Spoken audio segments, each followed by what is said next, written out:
Hello everyone, welcome back to TET online tutorial channel once again. I hope तपाईहरु सबैजना ठिकै हुनुहुन्छ होला र B.Ed entrance exam को तयारी पनि राम्रोसँगले गरिरहनु भएको छ होला भनेर है. And thank you so much for joining today's class as well. अनि आजको सेसनमा चाहिँ हामी इंग्लिश सेक्सनबाट एकदमै इम्पोर्टेन्ट टपिक्सहरु डिस्कस गर्नेवाला छौं. र यो टपिक्सको डेफिनेसन मात्रै हैन तर हामी हरेक एउटा कन्सेप्टलाई चाहिँ एकदमै सिम्पल तरिकाले बुझ्नु पनि ट्राई गर्नेवाला छौं.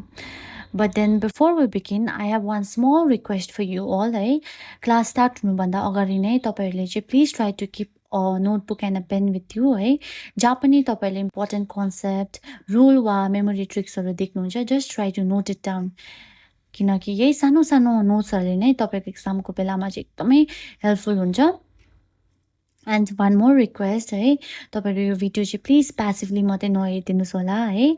Try to answer the questions with me. हुन्छ नि बिबिचमा तपाईले धेरैवटा क्वेशन्सहरु एन्काउन्टर गर्नुहुनेवाला छ है.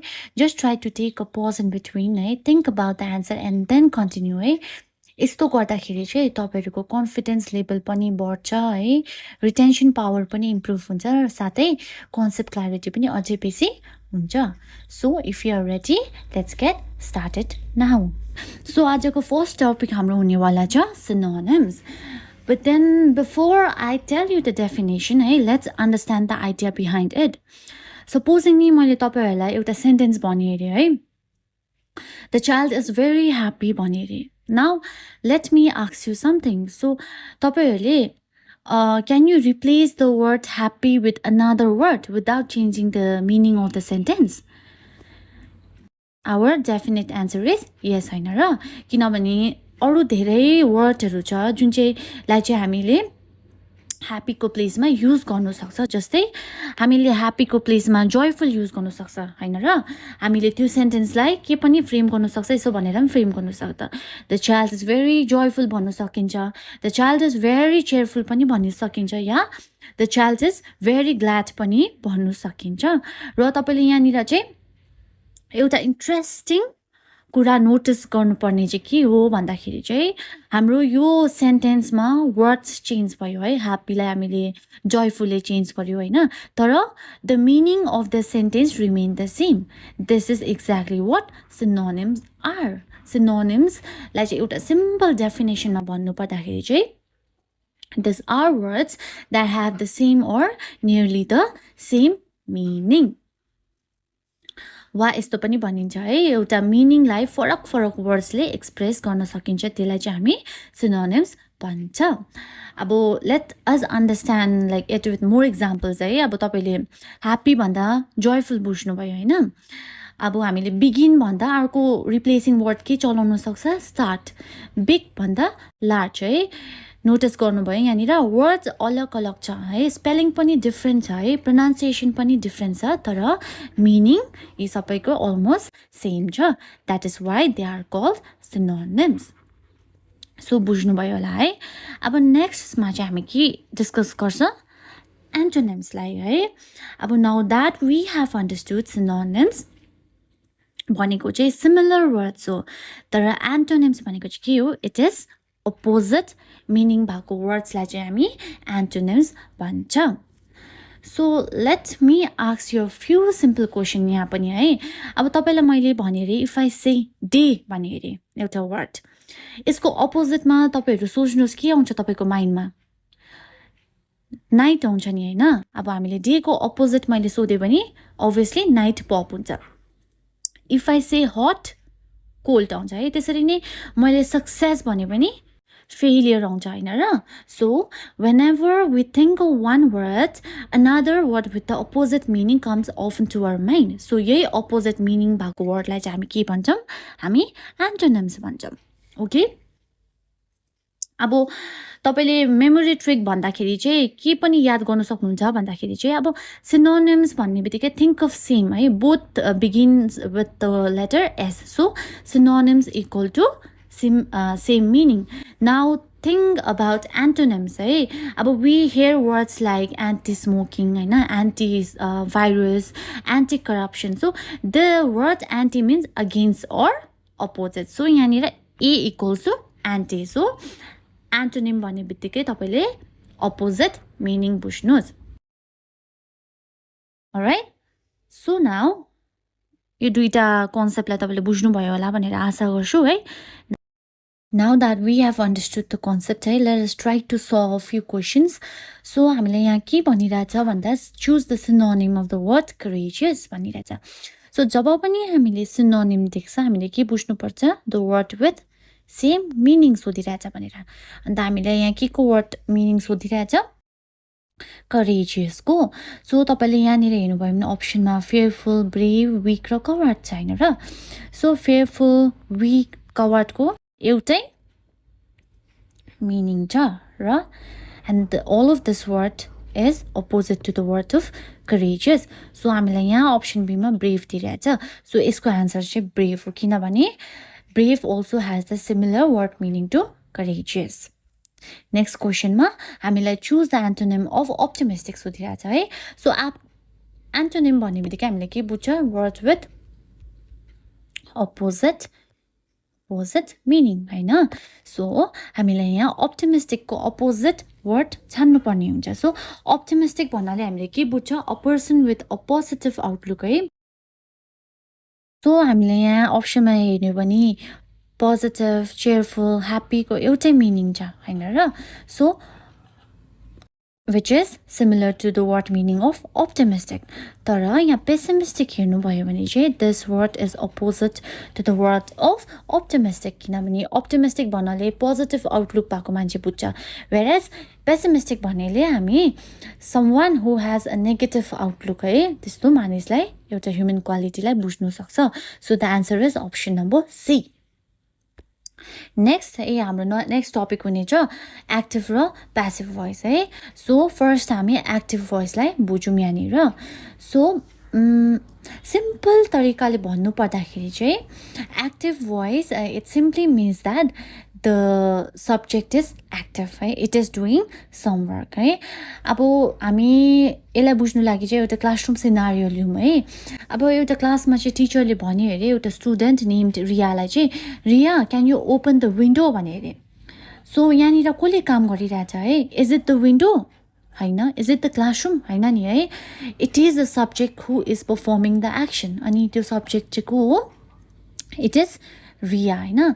So whenever the subject does the action we call it active voice. बुझ्नुभयो? जब पनि कुनै सब्जेक्टले एक्सन परफर्म गरिरहेको हुन्छ त्यतिखेर चाहिँ हामी त्यसलाई के भन्छ? त्यसलाई हामी एक्टिभ भोइस भन्छ. तर प्यासिभ भोइस भन्नाले चाहिँ हामी के बुझ्छौँ भन्दाखेरि चाहिँ यहाँनिर passive voice is little bit different है. यहाँनिर धेरै जनालाई चाहिँ एक्टिभ भोइस त सजिलैसँगले बुझ्नुहुन्छ है, तर प्यासिभ भोइसमा चाहिँ अलिकति कन्फ्युजन हुन्छ है. तर डोन्ट वरी है, we will understand it together. Passive voice means है जब चाहिँ कुनै सब्जेक्टले चाहिँ it is receiving an action है, उसले नै एक्सन परफर्म गरेको होइन तर ऊमाथि एक्सन भइरहेको हुन्छ, त्यस्तो सिचुएसनमा चाहिँ हामी त्यो कुरालाई चाहिँ एक्टिभ भोइस भनेर बुझ्ने गर्छौँ. र सिम्पल वेमा भन्नु पर्दाखेरि चाहिँ active voice means the subject is not doing the action but it is receiving the action है. So today I have a very wonderful opportunity to share with all the aspirants who are preparing for the B.Ed College Soreng entrance examination है. यदि तपाईहरु पनि एक्जामको तयारी गर्दै हुनुहुन्छ भने चाहिँ यो इन्फर्मेसन तपाईहरुकै लागि हो. And I also know the fact that many of you are studying hard every day, reading books, making notes and solving previous year question है. तर प्रिपरेसनको एउटा इम्पोर्टेन्ट पार्ट के हो भन्दाखेरि चाहिँ testing yourself before the actual examination है. त्यही भएर चाहिँ किपिङ दिस इन माइन्ड टिइटी अनलाइन ट्युटोरियलले चाहिँ B.Ed entrance mock test organize गरेको छ है, based on the latest B.Ed syllabus है, जहाँ चाहिँ यो मक टेस्टले चाहिँ धेरैवटा युनिट्स र एस्पेक्टहरू कभर गर्नेवाला छ, जस्तै इङ्ग्लिस, टिचिङ एप्टिट्युड है, mathematics, science, general awareness and current affair. यो मक टेस्ट दिएपछि चाहिँ तपाईहरुले आफ्नो प्रिपरेसनको लेभल चाहिँ बुझ्न सक्नुहुनेछ है. अनि as we all know that the more you practice the more confident you become. So त्यसैले don't just study, test yourself है. Now let me share the details है हाम्रो यो फर्स्ट मक टेस्ट चाहिँ हुनेवाला छ 20 जुलाई which falls on Monday अनि टाइम चाहिँ हुनेछ 6 PM onwards. Now let's take for an example है यहाँनिर दुईटा स्टेटमेन्ट दिइरहेछ. The doctor treated the patient भन्दैछ. यो स्टेटमेन्ट 1 छ. स्टेटमेन्ट 2 मा हामीलाई भन्दैछ the patient was treated by the doctor भन्दैछ है. So फर्स्ट मा हेर्नुभयो भने यहाँ कोले काम गरिरहेछ? डक्टरले काम गरिरहेछ पेशेन्टमाथि हैन. सो जब पनि एउटा सब्जेक्टले काम गर्छ is performing a task that is regarded as action voice. यहाँनिर हाम्रो हेर्यो भने सब्जेक्ट हाम्रो डक्टर अरे है. हाम्रो यहाँनिर subject is doctor and he is performing a task है. treated भन्दैछ हाम्रो यहाँनिर verb देखाइरहेछ. सो यसलाई जब पनि एउटा सब्जेक्टले काम गर्दैछ त्यसलाई हामी एक्टिभ भोइस भन्छौँ. तर स्टेटमेन्ट 2 मा के छ यहाँनिर the patient was treated by the doctor भन्दैछ. यहाँनिर उल्टा भइरहेछ ठिक उल्टा हैन. योमा चाहिँ एउटा doctor is just an agent. हाम्रो यहाँनिर सब्जेक्ट को छ पेशेन्ट छ है. यहाँनिर सब्जेक्ट इज पेशेन्ट हैन. सो जब पनि एउटा सब्जेक्टले एक्सन रिसिभ गर्छ त्यतिखेर हामी त्यसलाई के भन्छ प्यासिभ भोइस भन्छ. यहाँनिर सेकेन्ड स्टेटमेन्टमा हाम्रो मेन फोकस को छ पेशेन्टमाथि छ है. सो अझै यसलाई सजिलो तरिकाले बुझ्नु पर्दा हामी के पनि भन्नु सक्छ भने चाहिँ यहाँनिर डक्टरले इन्जेक्सन दिनु त हुँदैछ है. तर डक्टरले इन्जेक्सन दिनु हुँदैछ पेशेन्टलाई हैन र. तर इन्जेक्सन कसलाई लाग्यो पेशेन्टलाई. यानी एक्सन डक्टरले गरेको हो तर एक्सन पेशेन्टमाथि भइरहेछ है. पेशेन्टले एक्सन रिसिभ गरिरहेछ. त्यसैले the patient who is the subject है जसले चाहिँ सब्जेक्ट भएर पनि एक्सन रिसिभ गरेको छ यसलाई नै हामी प्यासिभ भोइस भन्छ. Okay. So to make a quick recapitulation we can say है जब पनि एउटा एक्टिभ भोइसमा के हुन्छ subject performs the action. passive voice मा एउटा सब्जेक्टले action receive गरेको हुन्छ. alright. okay. So now moving ahead, let's learn about another important grammar topic है यहाँनिर direct र indirect speech. okay. So तपाईहरुले कहिले है नोटिस गर्नु भएको होला है कि that when we tell someone what another person said, we don't always repeat the exact words. Sometimes we quote them exactly, but at times what we do is like we try to explain it in our own words. This is exactly what direct or indirect speech is all about. So let's imagine एउटा स्टेटमेन्टलाई यहाँनिर I am very happy today भन्ने statement अरे है. अनि अब भन्नु पर्दाखेरि चाहिँ अब तपाईको फ्रेन्डले तपाईलाई हिजो सपोजिङली आएर तपाईलाई भनेको थियो अरे है I am very happy today भनेर भनेको थियो अरे है. अनि तपाईको साथीले अर्को साथीले सोध्यो अरे है तिम्रो साथीले तिमीलाई के भनेको हो भनेर है. सो तपाईले भने अरे एक्ज्याक्टली यही कुरालाई कोट एन्ड कोट लगाएर भने अरे he said I am very happy today भनेपछि जब तपाईले कुनै पनि सेन्टेन्सलाई विदाउट चेन्जिङ इट्स फर्म भन्छ त्यसलाई हामी के भन्छ डाइरेक्ट स्पीच भन्छ है. तर जब पनि कुनै स्टेटमेन्टलाई हामी आफ्नो वर्ड्स लगाएर है आफ्नो एक्सप्लेनेसन दिएर भन्छौं नि त्यसलाई चाहिँ हामी के भन्छ फेरि इन्डाइरेक्ट स्पीच भन्छौं. ओके. जब पनि कसै मान्छेलाई हामी कोट एन्ड कोट दिएर exactly without changing what he or she said है त्यो कुरालाई भन्छौं त्यो कुरालाई हामी डाइरेक्ट स्पीच भन्छौं. तर इन्डाइरेक्ट स्पीचमा के हुन्छ भने कसैले भनेको शब्दलाई हामीले आफ्नो वर्ड्समा रिफ्रेम गरेर रिफ्रेस गरेर भन्छ त्यो कुरालाई हामी इन्डाइरेक्ट स्पीच भन्छौं. सो हेर्यौं भने दुईटै नै इट इज करेक्ट है. Both of the speech are correct. It just depends on how you are reporting the message है. If you repeat the speaker's exact word it is direct speech है. अनि if you explain the speaker words in your own words without using the exact sentence है it is called indirect speech. It is very much simple. Okay. यहाँनिर हेर्नुहुँदैछ the exact words of the speaker he said I am going quote and quote लगाएर जब हामी भन्छौँ त्यसलाई direct speech भन्छ. तर हामीले जब पनि कसैलाई कसैको मेसेज रिपोर्ट गर्छौँ है, त्यो without quotation marks or grammatical adjustment भनेपछि त्यो कुरालाई हामी इन्डाइरेक्ट स्पिच भन्छ। यहाँ इक्जाम्पल देखिरहनु भएको छ है, I am going to the market, he said I am going to the market, quote and quote, this is direct speech. यतापट्टि हेर्नुभयो भने इन्डाइरेक्टमा चाहिँ फेरि हामीलाई के भन्दैछ, he said that he was going to the market. हामीले यहाँ आफ्नो वर्डमा रिफ्रेम गरिरहेछ। So this is the difference between direct र indirect speech. Alright, okay, now moving ahead है, आजको हामी फाइनल टपिकमा आइसकेको छौँ है, त्यो चाहिँ हो फिगर्स अफ स्पिच है। So before we learn the different types of figure of speech है, let us understand what it is है, वाट इट एक्चुली मिन्स है। जब हामी फिगर अफ स्पिच भन्छौँ है, एउटा यो चाहिँ special way of using words हो है, to make our language more beautiful, interesting, expressive र इम्प्याक्टफुल है।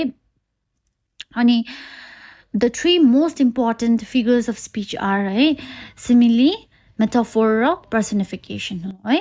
सो आज चाहिँ हामी यो तिनटालाई चाहिँ एउटा एउटा गर्दै बुझौँ है। सो फर्स्टमा हामीले लिनेछौँ simile। So let's start with the easiest one, okay. So simile भन्दा हामीले के बुझ्छौँ भन्दाखेरि चाहिँ it is a figure of speech है, that compares two different things using the words like or as, okay। जब पनि हामी कुनै पनि कुरालाई, कुनै पनि स्पिचलाई है कम्पेयर गर्नु खोज्छौँ है, युजिङ वर्ड्स लाइक र एज लाउँछ नि, जब हामी लाइक और एज, त्यसलाई हामी के भन्छौँ, सिमिली भन्छौँ। सिम्पल नेपालीमा चाहिँ भन्नु पर्दाखेरि चाहिँ सिमिली भनेको चाहिँ दुईवटा फरक कुराको तुलना जब हामीले लाइक वा एज युज गरेर गर्ने हो, त्यही कुरालाई चाहिँ हामी सिमिली भन्छौँ। इक्जाम्पल भन्नुपर्दा she sings like a bird भनेर भनेर हामी जब के गर्दैछ, उसले गाएको चाहिँ कोसँग तुलना गर्दैछ, एउटा चरासँग तुलना गरिरहेछ। सो यो कुरालाई हामी केले कम्पेयर गर्दैछ, वर्ड लाइक एज है, लाइक भनेर गर्छौँ, त्यसलाई सिमिली भन्छ है। सो हामीले भन्यौँ अरे she sings like a bird, does this means she is actually a bird? No नि है, it simply means that she sings very beautifully है। अनदर इक्जाम्पल हेऱ्यो भने हामी यस्तो पनि भन्छ, he is as brave as a lion पनि भन्छ। त्यसको मतलब त यो हुँदैन नि है, he is actually a lion त होइन नि है, it simply means that he is very brave. So simple exam trick भन्नुपर्दा चाहिँ whenever you see like or as used to compare two things, your answer should be simile, okay? This is one of the easiest question in entrance exam. जब पनि like or as देख्नुहुन्छ, simile answer आइहाल्छ, okay? So नेक्स्टमा चाहिँ metaphor. So कतिजनालाई चाहिँ metaphor र सिमिलीको बिचमा धेरै confusion भइरहेको हुन्छ है, तर डोन्ट वरी है, हामीले there is only one main difference that we have to note. Simple difference हेर्नु पर्दाखेरि चाहिँ a metaphor it compares two different things without using like और एज है। भन्नु पर्दाखेरि चाहिँ मेटाफोर भनेको पनि दुईवटा कुराको तुलना गर्ने नै हो है, तर लाइक र एज युज हुँदैन। यहाँ सिधै कम्पेरिजन गरिन्छ। For example life is a journey, हामीले डाइरेक्ट कम्पेयर गरिरहेछ है, तर यहाँनिर चाहिँ हामीले भन्नु परेको भए life is like a journey भनेको यो के हुन्थ्यो, यो स्टेटमेन्ट सिमिली हुन्थ्यो, भइहाल्थ्यो होइन। तर जब पनि हामीले डाइरेक्ट स्टेटमेन्ट दिँदैछ है कम्पेयर गरेर विदाउट युजिङ लाइक और एज, त्यो मेटाफोर हुन्छ। अलराइट, ओके, सो बुझ्नुभयो होला है। अनि नेक्स्टमा चाहिँ पर्सनिफिकेसन हामी बुझ्नेछौँ। सो पर्सनिफिकेसन चाहिँ के हो भन्दाखेरि चाहिँ it is giving human qualities or human actions to non-living things, animals or ideas भन्छ। सो पर्सनिफिकेसन भनेको चाहिँ जब कुनै पनि कुरा है लाई हामी ह्युमन क्वालिटिज दिन्छौँ नि नन लिभिङ थिङ्सलाई, त्यो कुरालाई चाहिँ पर्सनिफिकेसन भन्छन्। इक्जाम्पल है, the wind whispered, So can the wind really whisper? No ni hai. Whispering is a human quality or action. So this is personification because we are giving human quality to non-living things. कुनै पनि क्वालिटीलाई हामी non-living थिङ्ससँग जोड्छौँ त्यो personification हो.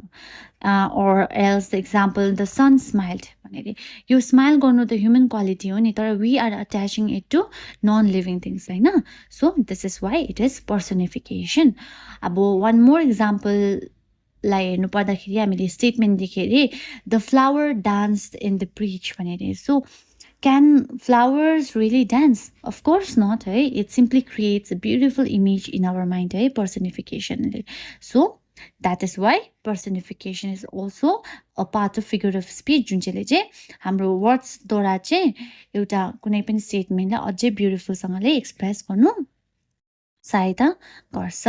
Okay अब यहाँनिर question solve गरौँ हामीले. हामीलाई क्वेसनमा दिइरहेछ कि identify the figure of speech in the sentence भन्दैछ. सो यहाँ सेन्टेन्स दिएको छ C is as busy as the bee भन्दैछ. सो तपाईँको अप्सनमा छ मेटाफोर, सिमिली, पर्सनिफिकेसन र हाइपरबोल है. सो अघि नै हामीले डिस्कस गरिहाल्यौँ है. जब पनि हामीले एज लाइक देख्छ त्यो के हुन्छ अटोमेटिकली सिमिली हुन्छ. Okay next question identify the figure of speech books are our best friends. So metaphor, personification, simile, alliteration भन्दैछ है. सो यहाँनिर हामीलाई के गरिरहेछ डाइरेक्ट स्टेटमेन्ट दिइरहेछ लाइक और एज युज गरेर कम्पेयर गरेको छैन. सो यो हाम्रो के हो डाइरेक्टली मेटाफोर हो एन्सर. ओके सो आजको भिडियोमा है हामीले 4टा इम्पोर्टेन्ट टपिक डिस्कस गरेको छ. Synonyms, antonyms, active, passive, direct, indirect र फिगर अफ स्पिच है. सो है यो सँगै हामी with that we have come to the end of today's session है. And I truly hope that this class helped you understand this English grammar concepts in a very simple and easy to remember way है. अनि साथै if you found this video helpful, please don't forget to like this video है, share it with your friends and subscribe to the channel है for more easy and free to understand classes है. Thank you so much for watching. Take care.